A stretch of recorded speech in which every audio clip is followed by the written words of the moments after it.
Berjumpa kembali dengan Pak Eko di Dunia Bolang. Kali ini Pak Eko bolang di lereng Gunung Serawat ya.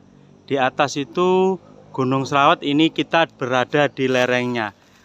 Kali ini Pak Eko menemukan bambu yang unik, yaitu bambu sabdo.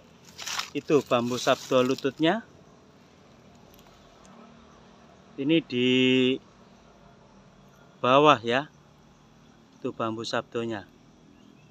Terus kita seleksi lagi, barangkali ada bambu unik yang lainnya. Dan masih kita ingat, Pak Eko mempunyai pedoman, kalau kita menemukan satu buah bambu unik dalam sebuah rumpun bambu, di situ minimal ada 3. Ya betul, ini Pak Eko menemukan lagi di satu rumpun bambu ini, sambung roso. Ini jurang loh bawah ini, itu dalam kok. Mau ke sana kita kesulitan. Tuh bambunya. Coba kita ambil ya, apakah menyambung. Nih, blur ya. Nah ini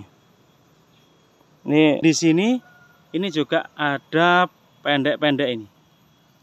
Coba kita ambil saja. Oke, kita langsung bawa minggir aja. Medannya sangat sulit sobat.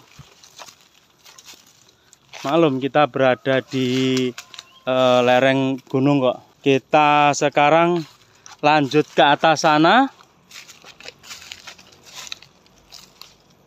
sambil seleksi ya. Di sini ketemu lagi dengan bambu sabdo. Tadi sabdo, ini sabdo. Terus ini apa? Ini bambu combong ya. Sah combong ini ya. Nah ini combong. Combong, bambu combong. Ini normal. Di sini Pak Eko mendengar sesuatu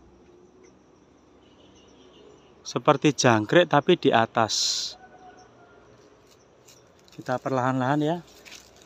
Kita sambil meneliti rumpunan bambu-bambu ini. Itu.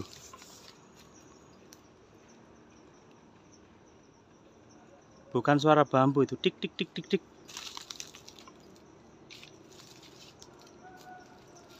Perlahan-lahan ya.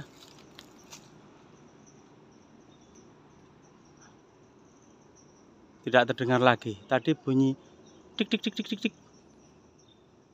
Kayak penjual bakso tik tik tik, tapi lebih kayak besi ketemu besi gitu loh. Nah kalau itu suara kakek itu suara bambu. Tadi suara kayak besi kok. Ini cuacanya mulai gelap ya. Jadi nah itu suara-suara sudah. Itu di atas sana suaranya ada kayak jangkrik, ada kayak suatu hewan yang entah hewan apa. Kayak ini kayak suara besi dipukul tik tik tik tik tik. Oke, kita perlahan-lahan kita sudahi saja ya. Ini suasana sudah mulai gelap ya. Kita nanti ke sana, setelah itu ke sana kita turun ke bawah ya. Banyak terdengar suara-suara yang aneh ya di sini ya.